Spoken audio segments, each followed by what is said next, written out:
Öylece yatıyor ya. Kımıldamadan. Gözleri kapalı. Yandım. Üzülme artık. İyi. Bir iki gün sıkıntısı olur. Geçer gider. Ya bıçak yarası geçer de.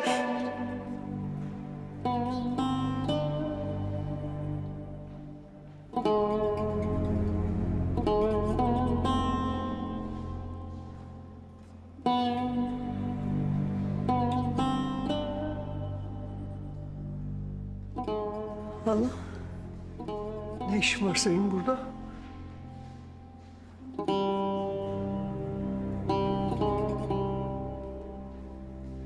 Ben Mithat'ı merak ettim. Oğlunun marifetiymiş. Öz dayısının canına kastetmiş. Bilmiyordu hala. Hala bilmiyordu.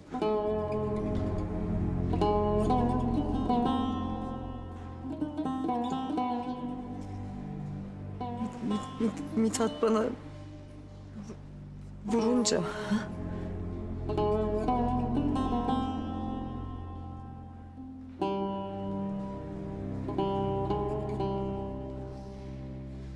Gidişinle yıktın bizi. Gelişinle ateşlere verdin yüreğimizi. Bu fırtına nasıl diner bilmeyeyim. Allah hepimize direnme gücü versin.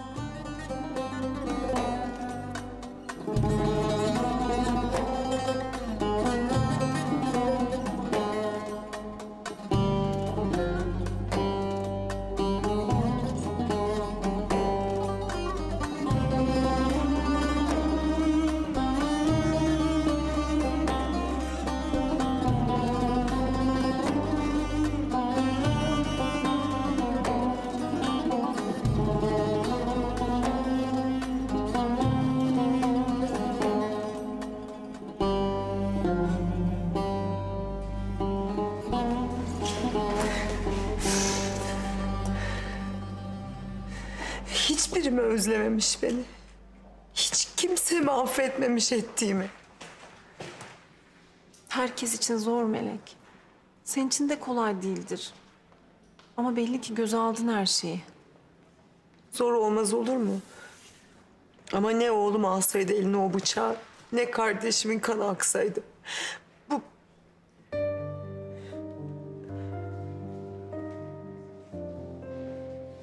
Neden kaçıp gittin Melek? Kimseye diyemediğin, çözülmeyecek olan neydi? Ben senin en yakın arkadaşındım. Bana bile mi? O kadar mı gözün karardıydı?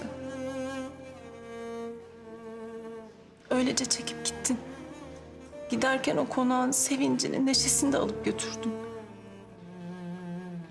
Babanla Cumali amcanın ömürlük dostluğu yerle bir oldu.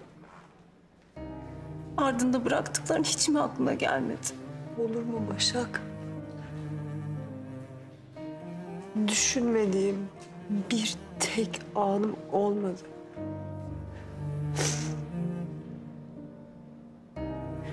İlk yıllar çok zordu. Ben affederler diye düşündüm. Aradım. Aradım Başak. Her seferinde o telefon açılıp sessizce kapandı. Tıpkı yüzüme çarpan kapı gibi.